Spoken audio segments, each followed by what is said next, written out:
바이블 1311 매튜 22. 오늘은 마태복음 22장을 함께 묵상해 보도록 하겠습니다. 마태복음 22장에서는 예수님과 바리새인, 예수님과 사두개인, 또 헤롯 당원도 포함해 가지고 서로 논쟁을 하는 그러한 내용이 기록이 되어 있습니다.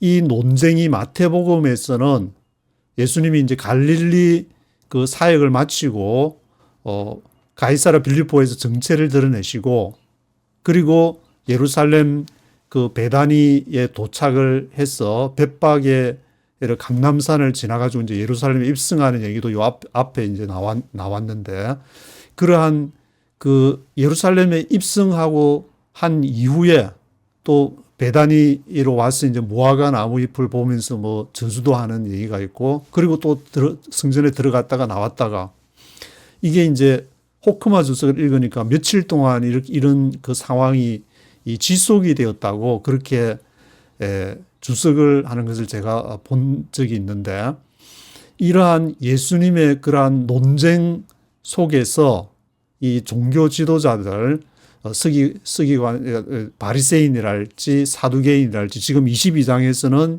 주로 이제 바리새인과 사두개인의 그러한 질문하고 답하고 그러한 내용이 나오는데, 예수님은 이러한 일이 일어나기 전에 세 번이나 자신이 종교 지도자들에 의해서 넘겨져서 죽임을 당할 것임을 말씀을 하셨다는 것을 기억을 해야 될 것 같습니다. 왜냐하면은 예수님이 그 사자 굴 속으로 직접 들어가가지고, 이제, 거기서 예루살렘에서 맞짱을 한번 뜨고, 이제 그래서, 맞짱을 안 떴으면 어떻게 됐을까? 그러면 별로 이제 뭐 죽일 이유도 없었을 테니까, 예수님도 특별하게 십자가에 못 박힐 그런 것도 없었는데, 그런 상황을 이렇게 만들어가는 것이 아닌가라는, 그러니까 지울 수 없는, 물론 하나님의 높으신 뜻을 다 알지는 못하겠지만, 성경에 그 기록된 것을 읽어보면은, 이렇게 많은 분들이, 주석가들이나 많은 분들이 그렇게 얘기하는 것을 알 수가 있기 때문에, 그런 구도를 우리가 생각을 해야 되는 것이고, 이 마태복음에서도 마찬가지지만, 이 예루살렘 성 안에 들어가서 그러한 논쟁이 본격화되었다. 앞에 이제 뭐 3년의 공생이라 그러는데, 그 생의 앞부분에 갈릴리 북부 지역에 있는 그러한 갈릴리 사역에서는 이렇게 지도자들하고 특별하게 지금 이제 예루살렘 성전에 와서 돌아가시기 몇 주 전에 맞짱을 뜨는 그런 분위기는 아니었는데, 여기서부터 본격적으로 맞짱을 뜨기 시작한다는 것을 볼 수가 있는 것 같습니다. 그래서 마태복음 22장 이후에 23장에 가시면은, 거기에는 이제 화 있을진저 해가지고, 화 있을진저 이것이 7번이나 나오는데, 완전수 7번을 마태가 일부러 사용하면서 서기관 바리새인 뭐 그러한 화 있을진저라는 것을 계속 반복을 하면서 더 수위를 높여가는 것을 볼 수 있고, 그리고 마태복음 24장에서는 성전, 예루살렘 성전의 멸망을 예언하는 그러한 내용이 기록이 되어 있습니다. 그것은 그 당시 유대 종교 지도자들이 가장 중요시 여기는 것이 바로 예루살렘 성전이었는데, 그 성전이 멸망할 거다. 너희들이 가장 발밑에 기초로 삼고 있는 것이 완전히 무너질 거라는 것은 청천벽력과 같은 그 얘기라고 할 수 있는데, 물론 이러한 그 예언을 하는 것이 이제 바울서 시내는 예루살렘 성전이 주 70년에 멸망을 하게 되는데, 주 70년 이전에 바울 서신이 기록이 되었기 때문에 거기는 예루살렘 성전에 대한 기록이 안 나오고, 이 복음서의 공관복음이라든지 거기에 예루살렘 성전 멸망이 기록이 된 것은 그 나중에 이제 예수님 돌아가신 이후에 30년, 적어도 한 세대 이후에 복음서가 기록이 되었기 때문에 이러한 내용이 있지 않나. 뭐 저도 약간 그런 생각이 좀 들기는 한데, 뭐 그야 뭐 성경 읽으면서 안 그렇다고 하시는 분들은 뭐 그렇게 믿으시는 거를 뭐 어떻게 옳다 틀리다 그렇게 얘기는 할 수는 없지만, anyway 그런 마태복음 24장의 그러한 내용이 점점 수위를 높여가는, 그래서 이 예루살렘 성전이라는 것은 BC 586년에 이 바벨론에서부터 멸망을 한 이후에 거기서 이제 반성문으로서 써진 것이 구약 성경일 것이라고 생각한다면은 이 예루살렘 성전이 얼마나 중요한지를 알고 있는데, 그것이 지금 이제 제2성전이니까 제1성전이 앞에서 바벨론에 의해서 BC 586년에 멸망이 되고, 제2성전이 이제 주 70년에 멸망이 되고, 그 이후에 이제 디아스포라가 일어나서 지금 이제 그 정통 주이시들은 이제 제3성전을 설립하려고 하는 것을 보면 이 성전이 얼마나 중요하다는 것을 알 수가 있는데, 이것이 멸망할 것이라는 것까지 그 예루살렘 성전에 직접 가가지고 거기서 예수님이 지금 지도자들과 맞짱을 뜨는 그러한 내용이 강도가 지금 세어지고 있습니다. 그래서 이러한 구도가 이제 주로 비유를 통해서 예수님이 많이, 비유가 아니면은 말씀을 하지 않으셨다는 그런 내용도 있지만, 그 앞에 하나님 나라 천국에 대한 비유, 마태복음 13장에서 하는 그 비유장에서 나오는 여러 가지 비유가 있지만, 그런 비유로부터 여기 이제 마태복음 22장에서는 혼인잔치 비유로 이렇게 시작을 하는 것을 볼 수가 있습니다.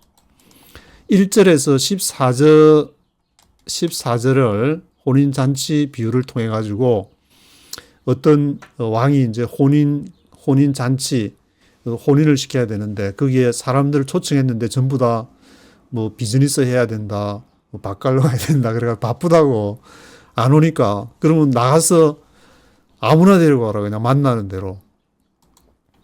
왕이 그 성이 나가지고, 그래서 데리고 왔는데 그 사람들이 이제 혼인잔치 하느라고 막 이렇게 와서 축제 분위기에 와서 보니까 예복을 입지를 않아가지고 11절에 보시면은 who was not wearing wedding clothes, 웨딩 클로즈를 입지 않아가지고 너 왜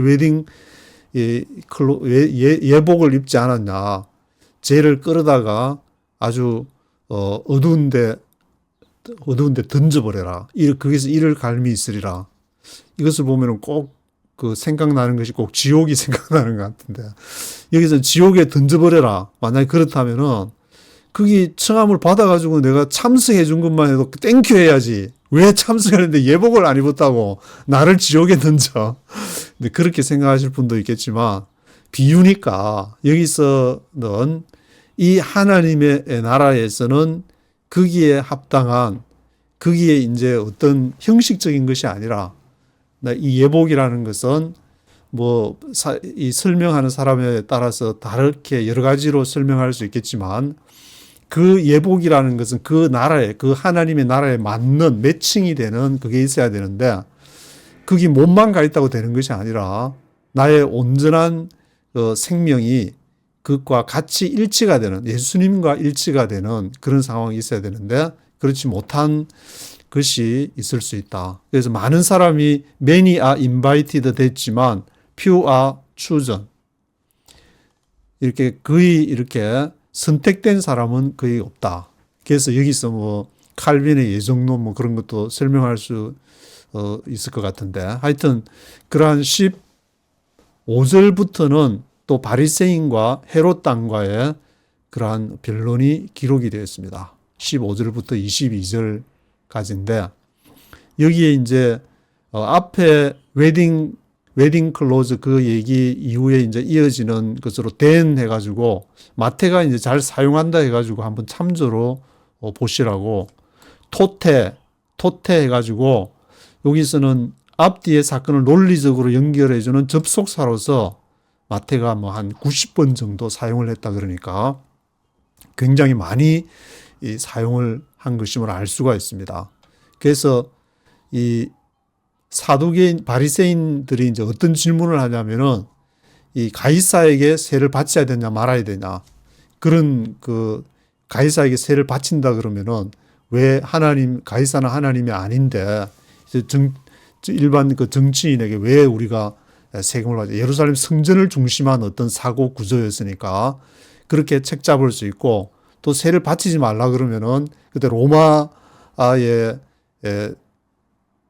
복속된 상태로 있었기 때문에 세를 안 바치게 되면은 진압을 당해야 되는 그런 상황이 되기 때문에 두 개 어떤 대답을 하든 책 잡으려고 했는데 예수님은 이제 데나리온을 하나 가져오라고 해서 거기 가이사의 화상이 있으니까 가이사에게 것은 가이사에게, 하나님 것은 하나님에게 바쳐라.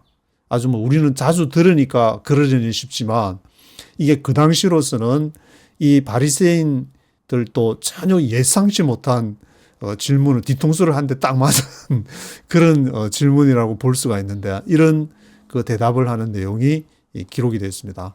그리고 23절에서 33절을 보시면은 이 사두개인들과 이제 변론하는 내용이 있는데, 이 사두개인들은 바리새인들하고 달리 이렇게 내세를, 부활을 믿지 않는, 죽으면은 이제 끝이다, 부활해가지고 뭐 그런 세상이 없다고 하기 때문에 이 자기들의 사고 구조 속에서 한 질문이 이제 결혼에 대해서, 만약에 당신네들은 그렇게 죽으면은 부활이 있다 그러고 하는데, 이게 그 당시에 이제 형제가 죽고 위에 죽으면은 아래 동생들이 대를 이어야 되니까 위에 이제 같이 대를 잇기 위해서 또 결혼을 해주는 그런 상황인데, 여기서는 지금 이제 세븐 브라더스를 얘기를 하고 있습니다. 사두개인들이 일곱 명의 형제들이 맨 위에가 죽고 대를 잇기 위해서 두 번째, 세 번째, 네 번째, 뭐 비유니까 뭐 실제로 뭐 있었는지 안 있었는지는 모르겠지만 하여튼 일곱 명의 형제를 세븐 브라더스, 그 당시에도 뭐 저출산이 아니라 다출산이었는 것 같은데, 이 세븐 브라더스가 다 그렇게 해서 애가 없이 죽으면은 부활한다 그러면은 누가 그 남편과 아내가 되냐? 일곱 명이 전부 다 안 돼. 그런 질문은 자기들 사고 구조 속에서 아주 생각을 해서 질문을 했는데, 예수님의 대답은 30절에 보시면은 그때에는 they will be like the angels in heaven. 하늘의 천사와 같기 때문에, 이게 그 당시에 이제 at the resurrection, 그 부활 시에는 뭐 결혼을 하거나 또는 결혼하도록 내어주는 neither marry nor be given in marriage, 그런 일이 없을 것이라는 것을 얘기를 하고 있습니다. 그리고 하나님에 대한 부분도 아브라함, 이삭, 야곱을 얘기하면서 죽은 자의 하나님이 아니라 살아있는 자의 하나님이라는 그러한 점들을 강조를 하고 있습니다. 그리고 34절부터 46절에는 이제 사두개인들이 예수님하고 한번 이렇게 토론을 했는데, 토론에서 격파를 당했다, 이기지를 못했다, 그런 소식을 듣고 바리새인들이 이제 와가지고, 바리새인들이 이제 우리가 한번 해볼 테니까 잘 봐라, 사두개인 너 잘 지켜봐, 그렇게 해가지고 35절에 an expert in the law, 율법에 이제 전문가들이 출동해가지고, 전문가 중에 이제 한 명이 원 오브 댐 했으니까 여러 사람이, 아마 전문가 여러 사람이 집단적으로 간 모양인데, 예수님에게 질문을 하는데, 질문이 이제 첫 번째, which is the greatest commandment in the law? 가장 큰 계명이, 율법이 뭐냐? 그렇게 하니까 예수님이 이제 거기서 뭐 첫 번째 하나님 사랑, 둘째 이웃 사랑, 그렇게 뭐 대답을 하면서 쭉 이렇게 논쟁이 진행이 되면서, 예수님이 다윗의 자손에 대해서 시편 110편에 있는 그 말씀을 인용해가지고, 이 부분이 이제 다윗의 자손은, 그 바리새인이나 유대인들은 그 다윗의 자손을 통해서 메시아가 온다고 믿었기 때문에 그 믿음을 이렇게 생각하는 걸 알고, 시편 110편에 주께서 내 주에게 이르시기를 해서 이제 그 말씀이 쭉 나오는데, The Lord said to my Lord. 그러면 자기 자손, 여기서 자기 자손이 메시아가 되는데 왜 자기 자손한테 주님이라 했냐? 이제 그런 얘기들, 말이 좀 문자적으로 이렇게 해석을 해보면 말이 안 되는 그런 부분들을 또 질문하는 그러한 내용도 기록이 되어 있습니다. 그래서 이러한 논쟁들이 이제 시작이 되어 가지고 마태복음 23장에서는 화 있을 진저 7번의 화 있을 진저가 나오고 24장에서는 성전 너희들이 그렇게 가장 중요시 여기는 성전 망할 거다. 그런 내용부터 이렇게 점점 강도를 높여가는 그러한 논쟁이 기록이 되어 있는데 저는 이걸 읽으면서 이 기독교가 조선에 들어오게 될 때 그 상황을 떠올리게 되었습니다. 왜냐하면 이제 기독교라는 것 자체는 선교사들이 가서 선교를 해서 복음이 전파되게 되는데 이 조선, 한반도는 특별한 사람들이 돼가지고 선교사가 와서 선교하기 전에 먼저 가가지고 그 당시 이제 구한말 시대 때에 이승훈이 이제 북경에 가서 이제 뭐 거기서 예수 선교 전서라든지 그런 이제 그 성경을 거기서 직접 들여와 가지고 이것이 이제 조선 시대에 그 당시에 이제 주자 승리학을 조선 시대 때부터 주자 승리학이 되었는데 이 주자 승리학을 대체할 수 있을까? 그것을 면밀히 딱 검토하고 나서 이것이 서양의 이러한 기독교를 들여와야 된다. 그런 결론에 이르러 가지고 생각 있는 선각자들이 이것을 들여왔다는 점에 저는 좀 주목을 하게 됐습니다. 그래서 이런 기독교가 이제 그렇게 시작을 해서 뭐 지금 20%인지 뭐 얼마 하여튼 이렇게 기독교인이 있고 교회가 개신교가 부흥을 하게 된 것도 1883년도 갑신정변 때 그때 알렌이 민영이익이 칼에 맞아 있는 것을 치료를 하면서 천주교는 굉장히 힘든 과정을 많은 순교자들을 나오게 됐지만 개신교는 1883년에 알렌이 강회원을 시작을 하면서 굉장히 순조롭게 이렇게 전파가 되는 그런 모습을 볼 수가 있는 것 같습니다. 그래서 요즘에 이제 함재봉 교수의 그러한 유튜브에서 함재봉 교수를 치시면 나오는데 그분이 그 당시 상황을 잘 설명하는 것 같아서 왜 주자 승리학이 있는 조선의 그 500년의 선각자들이 이것 대신에 다른 사상이나 다른 종교, 기독교를 들여와야만 했을까? 그것을 생각해 보게 되면은 여기에서 우리가 앞으로 뭐 기독교가 완전히 대한민국에서 없어질 것 같지는 않고 계속 생존을 하면서 어떤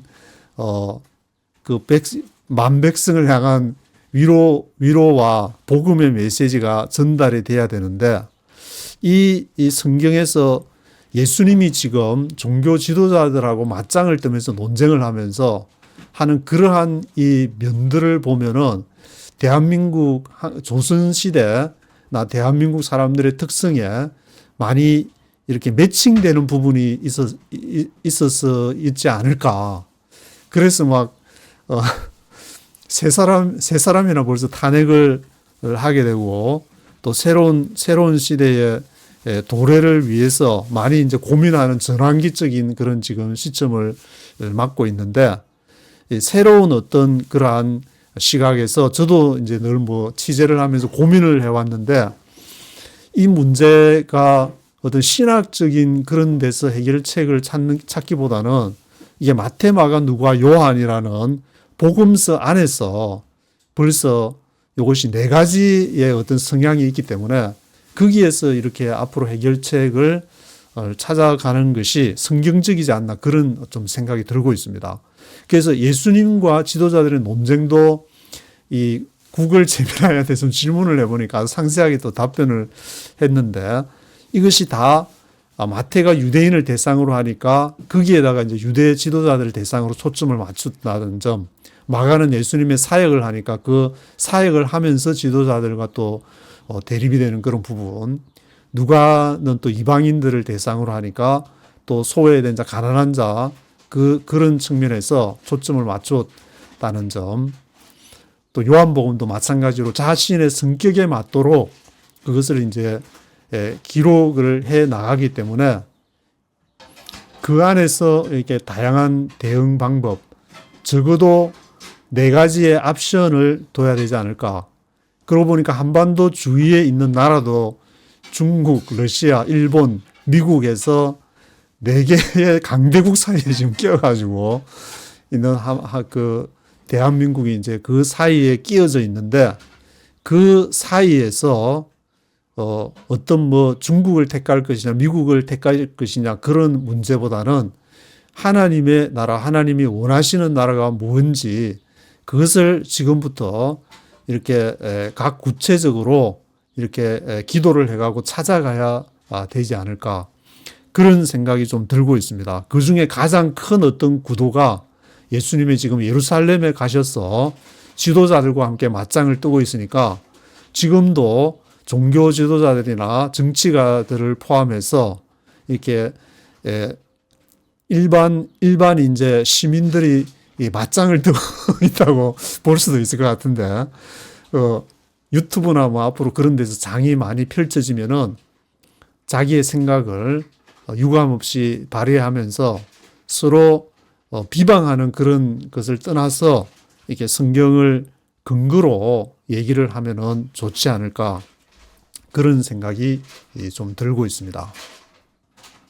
그래서 이러한 그 구도를 예수님이 예루살렘에서 그 지도자들과 논쟁을 하는 그러한 구도에서 저는 이제 개인적으로 가장 중요한 부분은 이게 시간대가, 예수님이 복음서가 기록된 시기가 예수님이 돌아가시고 나서 바로 뭐 1년이 있다가 기록된 것이 아니라 30년 한 세대를, 적어도 한 세대를 지나서 기록이 되었다는 그 점이 굉장히 중요한 것을 시사하고 있다는 것으로 이렇게 봐야 될 것 같은데, 그 앞에 바울 서신이 앞에 있고, 그 다음에 복음서가 쓰여졌고, 나중에 이제 요한복음이나 요한계시록이 맨 나중에 그 복음을 이렇게 완성하는 것으로 쓰여졌기 때문에 바울 서신, 그리고 공관복음서, 그리고 요한계시록, 이런 그 순서를 보게 될 때에 바울 서신은 교회를 그렇게 많이 강조하고 교회 사역을 얘기를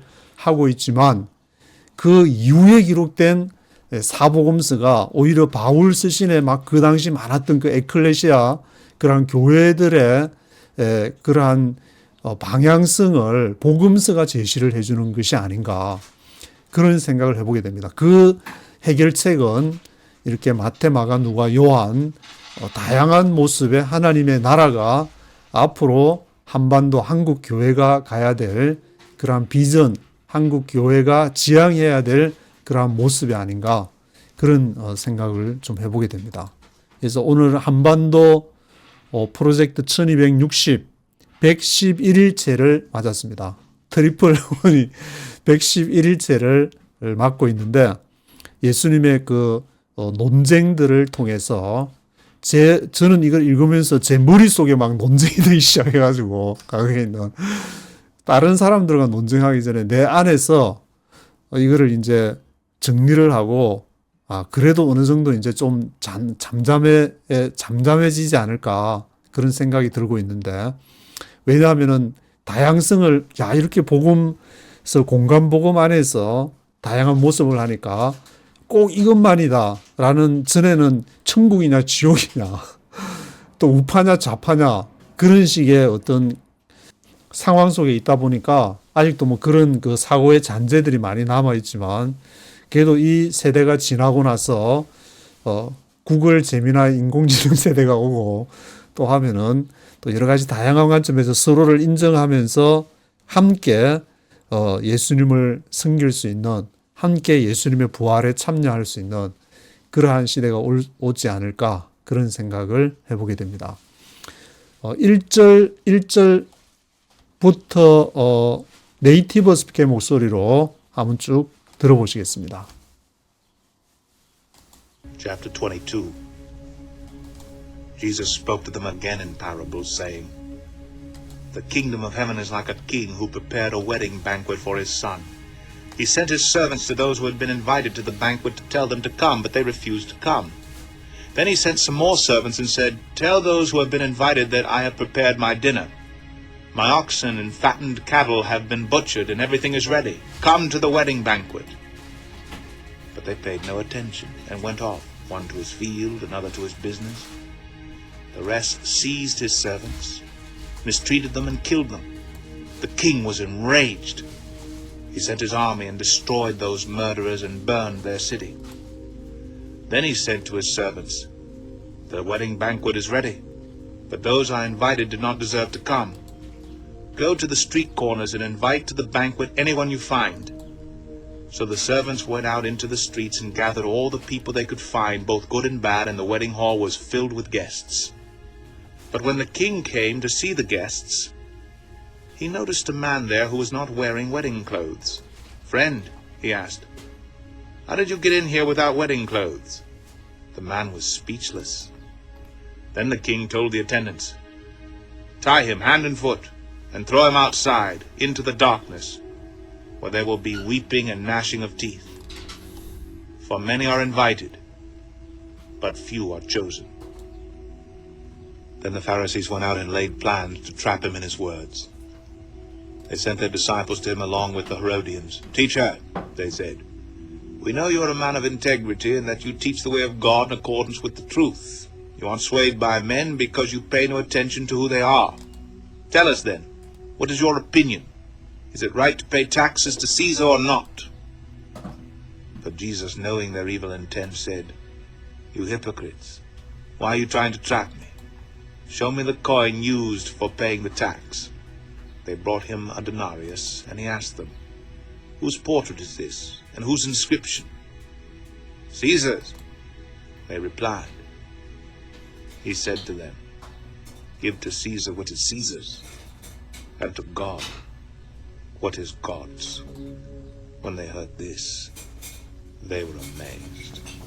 So they left him and went away. That same day, the Sadducees, who say there is no resurrection, came to him with a question. "Teacher," they said, "Moses told us that if a man dies without having children, his brother must marry the widow and have children for him. Now there were 7 brothers among us. The first one married and died, and since he had no children, he left his wife to his brother. The same thing happened to the second and third brother, right on down to the 7th. Finally, the woman died. Now then, at the resurrection, whose wife will she be of the 7, since all of them were married to her?" Jesus replied, "You are in error, because you do not know the Scriptures or the power of God. At the resurrection, people will neither marry nor be given in marriage. They will be like the angels in heaven. But about the resurrection of the dead, have you not read what God said to you? I am the God of Abraham, the God of Isaac, and the God of Jacob. He is not the God of the dead, but of the living." When the crowds heard this, they were astonished at his teaching. Hearing that Jesus had silenced the Sadducees, the Pharisees got together. One of them, an expert in the law, tested him with this question. "Teacher, which is the greatest commandment in the law?" Jesus replied, "Love the Lord your God with all your heart, and with all your soul, and with all your mind. This is the first and greatest commandment, and the second is like it. Love your neighbor as yourself. All the law and the prophets hang on these 2 commandments." While the Pharisees were gathered together, Jesus asked them, "What do you think about the Christ? Whose son is he?" "The son of David," they replied. He said to them, "How is it then that David, speaking by the Spirit, calls him Lord? For he says, 'The Lord said to my Lord, sit at my right hand until I put your enemies under your feet.' If then David calls him Lord, how can he be his son?" No one could say a word in reply. And from that day on, no one dared to ask him any more questions.